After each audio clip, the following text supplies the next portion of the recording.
तो सबसे पहले मैं आप सभी को इस 72वें गणतंत्र दिवस की अपनी तरफ से ढेर सारी शुभकामनाएं और बधाई देता हूं। जैसा कि अभी आपको सर ने बताया,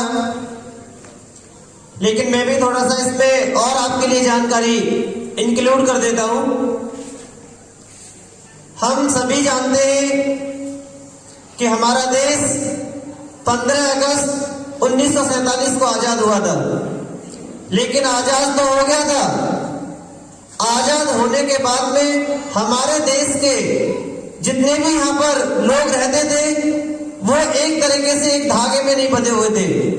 इसका मतलब है कि वो एक नहीं थे, सभी अलग अलग विरासतों में बटे हुए थे और उनमें इतनी फूट डली हुई थी कि उन्हें एक करना बहुत बड़ी मुश्किल हो रही थी।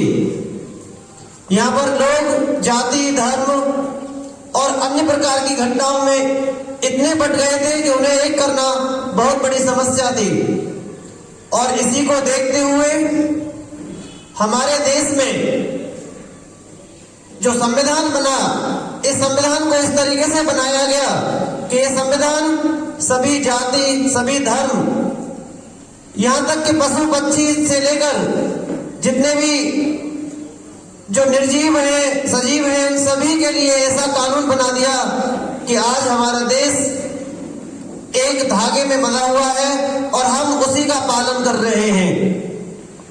तो सबसे बड़ी खुशी की बात तो यह है कि हमारे इस कानून से हमारा देश आज एक धागे में बंधकर और एक साथ सभी धर्मों के लोगों को एक साथ लेकर चल रहा है।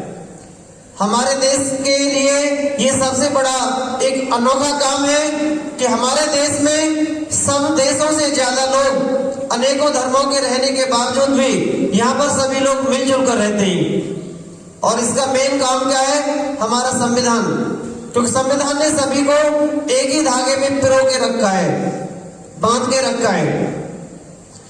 हमारे इस संविधान को काफी लंबा समय लगा और इसे बनाने में 2 वर्ष 11 महीने 18 दिन का समय लगा।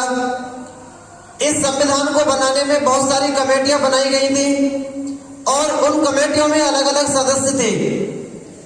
जब संविधान तैयार हुआ था, इस संविधान की कोई जरूरत भी नहीं थी, लेकिन जरूरत ये थी जब अंग्रेज ये कह रहे थे कि चलो आप आजाद हो गए, अब आप अपने देश को चलाएंगे कैसे? आपका देश तो बिखरा हुआ पड़ा है। कुछ लोग कहेंगे ये हमारा देश छोटी छोटी विरासतों में था। विरासत बोलते हैं कि छोटे छोटे राजाएं राज करते थे और वह अलग अलग ये फूट हुई पड़ी थी। तो इस सभी को देखते हुए हमारे देश के लोगों ने कहा कि हम अपने हिसाब से अपने लिए कानून बनाएंगे, हम दूसरे कानूनों का पालन नहीं करेंगे। और यहाँ पर अनेकों कमेटियां बनी, जिसमें सबसे अच्छा जो काम किया था वो प्रारूप कमेटी ने काम किया था। जो संविधान हमारा तैयार हुआ था वो प्रारूप कमेटी की वजह से तैयार हुआ था। इस संविधान में 7 सदस्य थे। प्रारूप कमेटी में थे 7 सदस्य। उन 7 सदस्यों में जो सबसे हेड थे वो डॉक्टर भीमराव अंबेडकर थे और उन 7 सदस्यों में से 6 सदस्यों ने किसी ने भी साथ नहीं दिया। कुछ लोग छोड़ के चले गए, कुछ ने मना कर दिया, 1-2 की बीच में डेथ हो गई।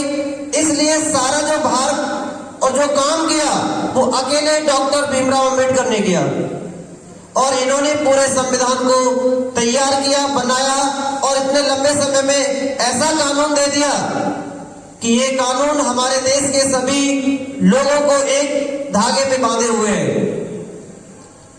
इसीलिए इनको संविधान निर्माता कहा जाता है। फर्स्ट डे जब संसद में जब पूछा गया था कि आप संविधान के बारे में क्या कहना चाहते हैं, इन्हीं को पूछा गया था डॉक्टर भीमराव अंबेडकर को कि आप संविधान के बारे में क्या कहना चाहते हो। इन्होंने एक ही बात कही थी कि किसी भी देश का संविधान कितना भी बुरा क्यों ना हो, किसी भी देश का संविधान कितना भी बुरा क्यों ना हो, अंततः वो अच्छा ही साबित होगा अगर उसको मानने वाले लोग अच्छे हों। और किसी भी देश का संविधान कितना भी अच्छा क्यों ना हो, अंततः वो बुरा ही साबित होगा यदि उसे लोग मानने वाले बुरे हों। तो ये बहुत बड़ी बात थी।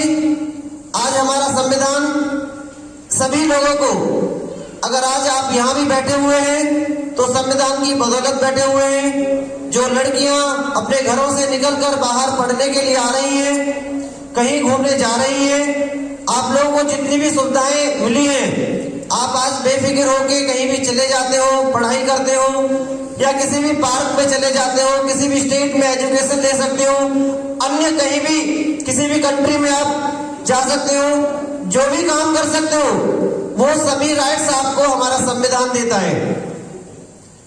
हमारे संविधान ने आपको इतने सारे अधिकार दिए हैं कि आपको भी अपने अधिकारों का भी पता नहीं है।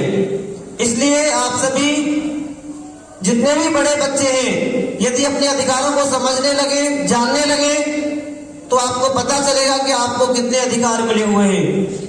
आपके जन्म के समय ही आपके 6 अधिकार तैयार हो जाते हैं। लेकिन ये जरूरी नहीं है कि हमें अधिकार ही मिल गए, हमारे कुछ मौलिक कर्तव्य भी होते हैं, हमें उनका भी पालन करना चाहिए। वो भी संविधान में दिया गया है कि हमारी भी रेस्पॉन्सिबिलिटी बनती है कि हम भी अपने अपने तरीके से अपने देश की रक्षा करें। कहीं भी घूमने जाएं, वहां पर कोई तोड़फोड़ ना करें, सार्वजनिक जगहों को कोई भी नुकसान ना पहुंचाएं। तो ऐसे बहुत सारे मौलिक कर्तव्य हैं। और जब इसकी नींव रखी गई थी संविधान बनाने की, वो लाहौर में रखी गई थी, जो इस समय पाकिस्तान के अंदर है। आप सभी को इस बात की बड़ी खुशी होनी चाहिए कि दुनिया का सबसे बड़ा लिखित संविधान हमारे देश का संविधान है। इससे बड़ा लिखित संविधान और बड़ा संविधान आज तक किसी भी देश के पास नहीं है। और सबसे बड़ी बात एक और है हमारे संविधान के बारे में, हमारे संविधान को हैंड राइटिंग से लिखा गया था। उस समय मशीन भी थी, लेकिन उसे टाइप नहीं कराया गया, हैंड राइटिंग से लिखा गया था और 2 लैंग्वेजों में लिखा गया था, हिंदी और अंग्रेजी। आज भी वो हाथ का लिखा हुआ संविधान सुरक्षित मौजूद है। और जिसने संविधान लिखा था अपने हाथों से, संविधान लिखने वाले तो डॉक्टर भीमराव अंबेडकर थे, लेकिन उसको कॉपी किया था हाथ से, हैंड राइटिंग से कॉपी किया था। तो जो कॉपी की थी वो आज भी सुरक्षित है और वो हमेशा के लिए सुरक्षित ही रहेगी। और जब उनको पूछा गया था कि आप हैंड राइटिंग से कॉपी करने का कितना पैसा लेंगे, तो उन्होंने कहा था कि मैं अपने देश के लिए 1 रुपया भी नहीं लूंगा, बस एक छोटा सा काम कराना चाहूंगा, अगर मुझे परमिशन हो मैं सभी पेजों पे अपने नीचे सिग्नेचर करूंगा, बस मेरे सिग्नेचर कर दो, मेरा रुपया कंप्लीट हो जाएगा, मेरा जो मेहनत है वो वसूल हो जाएगी। तो उनको परमिशन दे दी थी कि चलिए आप हर पेज पे अपने साइन कर दीजिए। तो आपको बड़ी खुशी होनी चाहिए कि हम एक ऐसे देश में हैं कि हम अब पूरे वर्ल्ड में सिर उठाकर और अपने हिसाब से खुद जीना जानते हैं। अब हमारे ऊपर किसी भी प्रकार का कोई भी अन्य देशों के जो कानून है वो हमारे ऊपर कोई लागू नहीं होते, हम अपने तरीके से खुद जीना जानते हैं। बस मैं ही कहूंगा कि आपको बड़ी खुशी होनी चाहिए, प्राउड होना चाहिए हमारे इस संविधान पर। और एक बात और कहूंगा, इस 75वें गणतंत्र दिवस की आप सभी को ढेर सारी शुभकामनाएं। Thank you, have a nice day.